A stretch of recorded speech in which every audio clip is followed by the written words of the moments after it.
Deus é a minha salvação. Terei confiança e não temerei. O Senhor, sim, o Senhor é a minha força e o meu cântico, Ele é a minha salvação. Isaías capítulo 12, verso 2. Olá, bom dia, seja bem-vindo, que Deus o abençoe nessa manhã.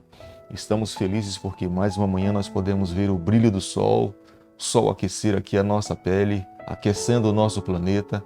Enquanto as pessoas se movimentam para o trabalho, nós nos movimentamos como adoradores, buscando ao nosso Deus.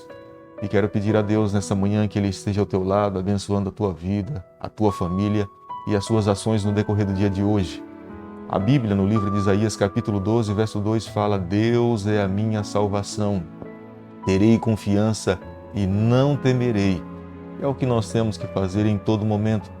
Renovar a certeza da nossa salvação em Cristo, buscando a Ele, orando, abrindo o nosso coração, tendo confiança no nosso Salvador e, consequentemente, nós nos manteremos seguros, sem medo do que irá acontecer no decorrer do dia de hoje. Quero então, nesse momento, nós temos estudado as cartas do apóstolo Paulo aos irmãos ali da igreja de Filipos e nessa manhã convido você a abrir a sua Bíblia no capítulo 3, o verso 1. Quanto ao mais, irmãos meus, alegrai-vos no Senhor. A mim não me desgosta e é segurança para vós outros que eu escreva as mesmas coisas. O apóstolo Paulo se sentia na responsabilidade como pastor. Embora estivesse preso, ele se sentia na responsabilidade em exortar os irmãos ali da igreja de Filipos. Não se cansava em escrever em alguns pontos que ele sentia necessidade que deveria tratar com os irmãos ali. Mas ao mesmo tempo ele inicia falando da alegria que move o seu coração. Alegria de servir ao Senhor, alegria de ser cristão, alegria de um dia ter se encontrado com Jesus Cristo e Ele ter mudado completamente a sua caminhada. Não é uma alegria que nós encontramos longe de Cristo. É uma alegria que alguém só consegue encontrar quando ele se depara e se coloca nos braços de Jesus Cristo.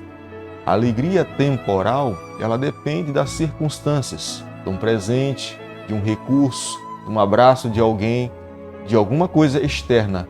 Mas a alegria que o apóstolo Paulo trata aqui no capítulo 3, no verso 1 do livro de Filipenses, é uma alegria que não depende das circunstâncias. Embora nós saibamos que ele estava preso, mas mesmo ali ele estava alegre no Senhor, porque ele sabia que os olhos do Senhor estavam sobre a sua vida. A sua recompensa não dependia de homens, não dependia de nada externo, mas dependia das mãos de Deus. E diante de Deus ele sabia perfeitamente que a sua vida estava regular com o Senhor, estava feliz com o Senhor, embora reconhecesse perfeitamente que era um ser humano, vivia nesse mundo, estava sujeito às tentações, mas ele estava ligado ao Senhor, andava ao lado de Jesus Cristo, buscava a Deus nos seus relacionamentos e, consequentemente, ele sabia que Deus iria agraciar a sua vida com a salvação, porque estava vivendo de acordo com aquilo que Deus pedia para que ele pudesse viver. O apóstolo Paulo aprendeu a viver feliz ao lado de Cristo, em meio às circunstâncias difíceis da vida. O livro de 2 Coríntios, capítulo 6, o verso 4 e o verso 5 diz: Ele mesmo descobriu, nas aflições, nas privações, nas angústias, nos açoites, nas prisões, nos tumultos, ele sentiu uma alegria inexplicável. É o reconhecimento de um coração que entende que foi recebido por Jesus Cristo. Portanto, a sua alegria não dependia de algo externo, mas mesmo em meio ao sofrimento, ele sabia que havia um Deus que estava com seus olhos voltados para a sua vida. A sua recompensa não era de algo externo, de algo humano. A sua recompensa dependia das mãos do Criador. Portanto, era a razão pela qual ele seguia caminhando. Paulo, na verdade, vivia a vida de um líder, de um pastor, um homem de Deus.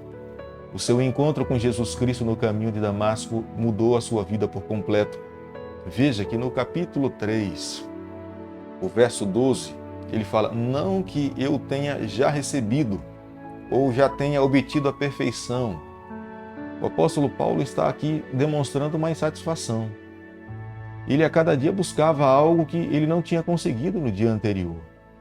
Ele não olhava para a vida espiritual e pensava e achava que já tinha alcançado o patamar superior da santificação. Havia uma insatisfação interna de a cada dia buscar algo mais, crescer espiritualmente. Se ele tinha orado 3 vezes no dia anterior, ele falava, não, hoje eu preciso me dedicar um tempo mais a Deus. Se eu estudei a Bíblia um tempo anterior, ontem, hoje eu preciso estudar um pouco mais. Se eu me dediquei evangelizando, hoje eu preciso fazer mais. Havia uma insatisfação no coração do apóstolo Paulo. Queria cada dia crescer espiritualmente, diferente de muitas pessoas que estavam ali na igreja de Filipos achando que já tinham vivido o suficiente, já tinham alcançado um patamar ideal para Deus e não queriam crescer espiritualmente. Paulo aqui agora fala, não, eu não tenho alcançado, estou buscando a cada dia. Havia uma insatisfação na busca de querer mais de Deus. E deve ser o desejo de todo líder, de todo cristão. Havia uma dedicação da vida do apóstolo Paulo. E ele aqui usa uma figura de linguagem como os atletas de Atenas, os atletas gregos. Além de haver uma insatisfação na vida de um atleta em querer sempre alcançar algo mais, havia também uma dedicação. Era uma entrega por completo. Paulo era um apóstolo, um pastor dedicado exclusivamente ao ministério. Ele não fazia outra atividade a não ser se envolver no seu ministério. A construção de tendas é para o seu recurso e manutenção do ministério. Mas os seus olhos estavam voltados exclusivamente para a salvação de pessoas, preparar a si mesmo, ser um modelo para a igreja como líder, e sabia que a sua influência estava extremamente relacionada com a maneira como ele vivia e, consequentemente, usava a sua influência para salvar pessoas. Os seus olhos estavam voltados para dentro da igreja e para fora da igreja, com o intuito apenas de levar aqueles que ainda não conheciam a Cristo a se encontrar com o seu Salvador. Havia uma dedicação por completo da sua vida. Sua mente estava exclusivamente voltada para o que Deus queria que ele pudesse fazer. Ao momento que se encontrou com Jesus Cristo, houve uma renovação dos seus pensamentos. O apóstolo Paulo, no capítulo 3, no verso 13, ele demonstra que Jesus Cristo direcionava a sua vida. Sua vida estava completamente direcionada para o Senhor. Ele mesmo fala, esquecendo-me das coisas que para trás fico, avanço para que diante de mim estão. É claro que ele sabia do seu passado, quanta coisa ruim ele tinha cometido na vida, mas ele não queria que aquelas coisas ruins atormentassem o seu presente, nem afetassem o seu futuro. E muitas coisas boas também tinham acontecido, e consequentemente ele estava deixando para trás as coisas ruins e as coisas boas e olhando para o futuro, e falava, bom, me esquecendo das coisas que para trás ficam, olho para frente, olho para o alvo. Não viveu como a esposa de Ló, num saudosismo do seu passado, e o seu passado acabou lhe impedindo de alcançar a salvação. Ele aqui fala, não, eu me esqueço de tudo. Olho para aquilo que de fato é o essencial para frente e prossigo para o alvo, porque é o alvo em Cristo, é o que me interessa. E eu entendo, irmãos, nessa manhã, como é perigoso algumas pessoas ficarem olhando para trás de uma forma saudosa para alguns pontos e questões da vida que não vale a pena olhar. O que de fato nós temos que fazer é manter os nossos olhos para frente, para o alvo, que é a pessoa do nosso Salvador Jesus. Havia uma determinação. Nenhum atleta consegue vencer na vida sentado, assistindo o jornal, ou filmes, ou alguma outra coisa que lhe deixe uma vida ociosa. Havia uma determinação, havia um empenho, havia uma entrega por completo, havia uma renúncia pessoal. Por isso que muitas vezes ele falava, o meu eu está crucificado com Cristo, já não sou eu que vivo, mas Cristo vive em mim.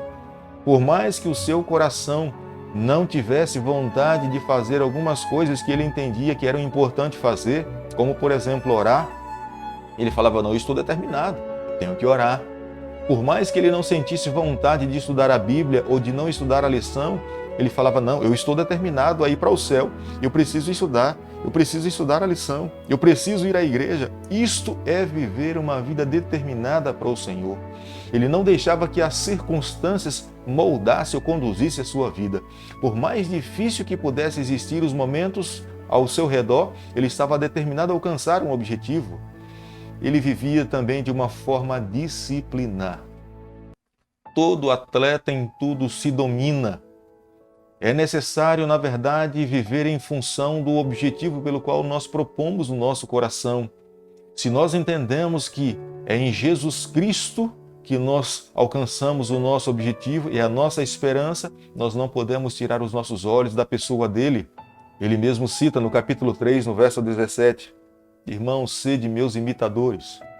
O pastor tem que ser o exemplo na doutrina, na vivência.